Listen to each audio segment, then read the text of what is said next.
First aid practices are critical in some medical conditions, which may have direct impact on the saving life of the patient. Similarly, first aid comes into play in snakebite as well. The topic is very important because some of the dangerous first aid practices could harm patient's life after a snakebite. First aid in snakebite varies from region to region and country to country. This presentation is especially about the first aid practices in snakebite related to the situation in Sri Lanka.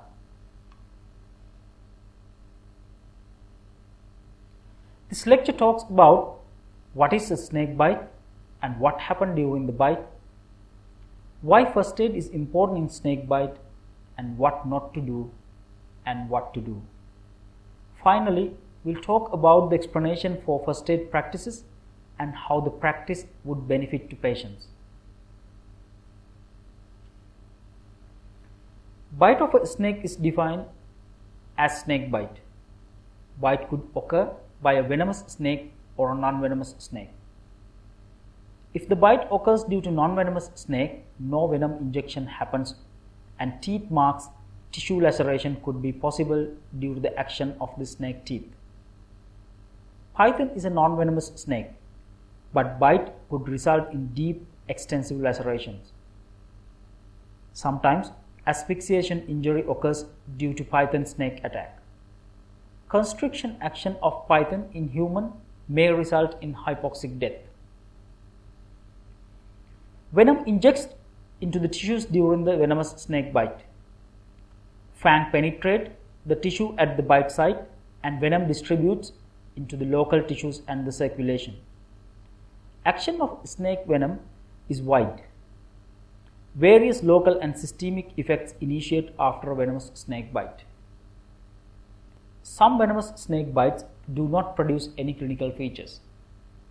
Venomous snake bites with lack of clinical effects are known as dry bites.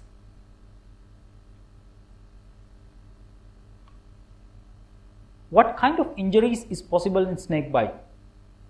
Penetration of fangs or other teeth make 2 or more small puncture wounds in the skin. Dragging forces of snake may result in simple to complex lacerations and bleeding due to the tissue injuries. Even though python is a non-venomous snake, bite of python could lead to extensive laceration and massive bleeding. Varying degree of pain is possible in almost all snake bite. Pain could be due to simple puncture wound or pain initiating toxic effect in some snake venoms. Swelling indicates local envenoming and may vary from mild to extensive swelling involving whole of the bitten limb. Snake venom absorbs into the circulation over the time and start its toxic effects. Predominantly, venom enters into the circulation through the lymphatics. Clinical features of snake envenoming depends on many factors including the type of snake, dose of venom injected, nature of the bite, and the condition of the victim. End result of a venomous snake bite depends on first aids as well. Some important first aids saves the life, and some dangerous first aid practices worsen the outcome of the victim.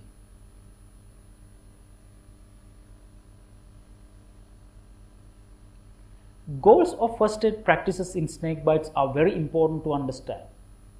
This is to save life of victim.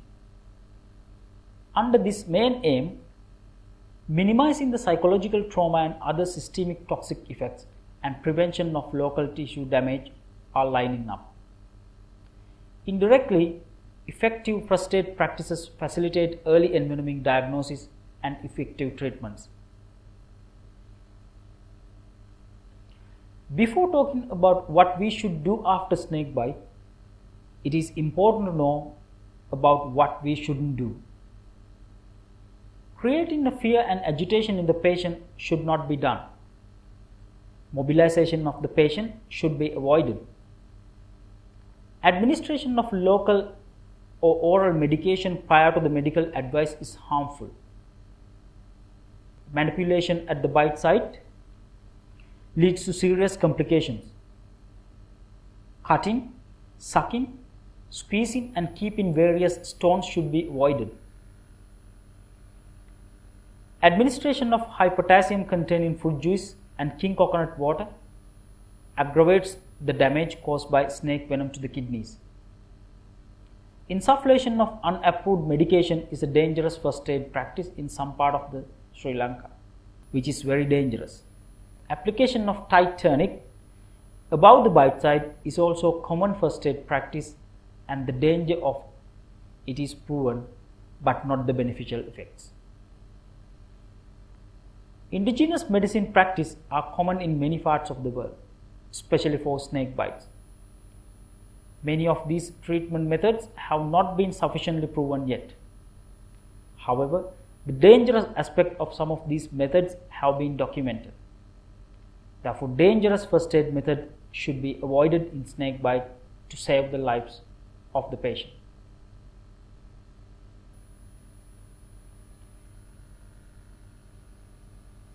Securing patient's airway, breathing and circulation are the top priorities in snake bite. In the meantime, reassuring and creating a relaxed and fearless mind is very important. Calling for help from few other people, including an ambulance and the medical team, is useful. Let the patient lie down, preferably in left recumbent position. If possible, wash the bite side with or without soap and cover with a clean resin. Remove all rings, bangles and wristwatches.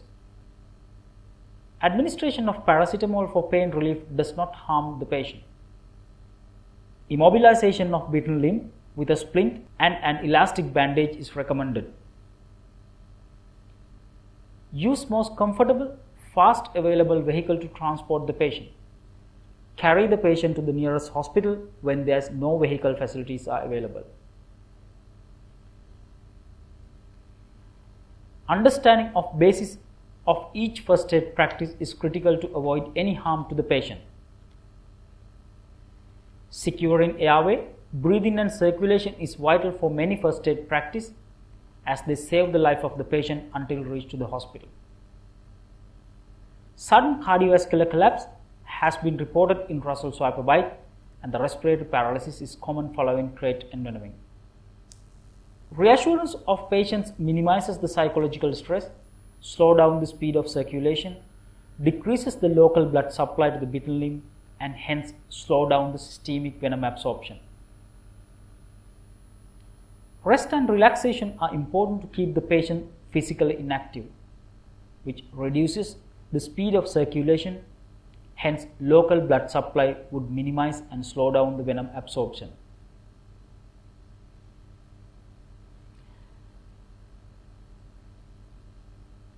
As in many emergencies, call for help is critical. It facilitates optimum first aid and saves the valuable time to transfer the patient to the hospital. Sometimes, help from others might be useful in identifying the snake. Washing the bite side removes the venom on skin and reduces the microbial contamination over the bite site. This prevents secondary bacterial infections of the local wound. Removal of rings, bangles and watches is critical in relation to the local effect of envenoming. Local swelling is common in most of the snake bites. This occurs at the bite site and then extends into the adjacent area.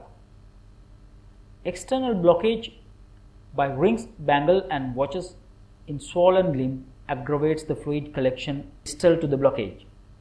This leads to compartment syndrome, cutting down the local arterial supply to the distal limb. Secondly, localized swelling itself may aggravate local tissue destruction by the venom.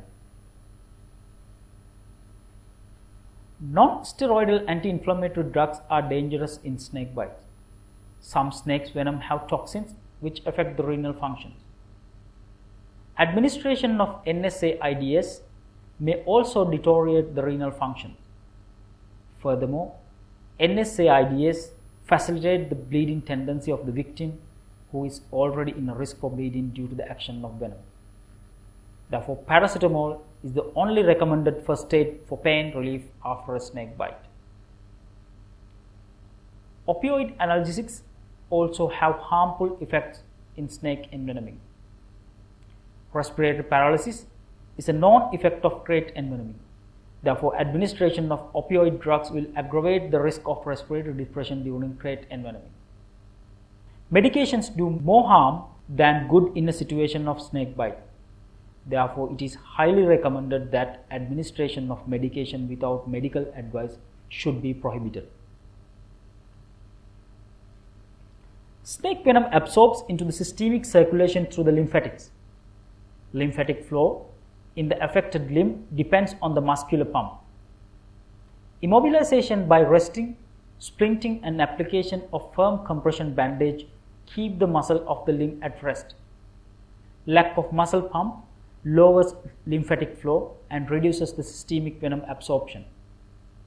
This facilitated by carrying the patient to the hospital by other people and not by walking. Psychological fear and stress accelerate the speed of circulation and enhances the venom absorption. Moreover, extreme psychological effects mimic some systemic clinical features of envenoming and lead to misinterpretation of the clinical features of envenoming. Incisions, squeezing, sucking of venom and application of local medications have harmful effect on local envenoming. Snake bites leading to coagulopathy disturb the coagulation and platelet functions. Incision at the bite site creates a large laceration, and as a result of coagulopathy due to snake bite, this may cause heavy bleeding as well as all complications of local wound including secondary bacterial infections, blistering and local necrosis. Administration of alcohol is common in snake bite in some rural settings. Features of alcohol mimic some neurotoxic clinical features and mislead the diagnosis of envenoming. Fruit juice and king coconut water contains high level of potassium. High concentration of potassium in blood is possible as a result of renal failure in snake envenoming. Therefore, excessive loading of external potassium affects the potassium regulation in the blood. Insufflation of herbal medication is a common mode of treatment for some snake envenoming. Administration of irritant into the respiratory tract could lead to development of chemical pneumonia in the patient. This creates many complications, especially in the situation of a respiratory paralysis in crate envenoming. Application of tight tourniquet is a common dangerous first aid practice in rural villages. Intention of tourniquet is prevention of venom absorption to systemic circulation.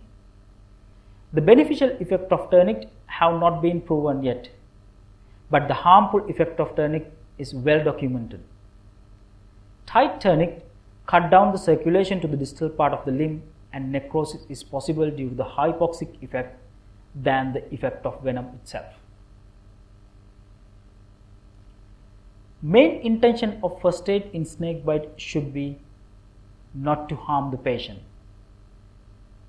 Doing nothing is better than practice of dangerous first aid techniques.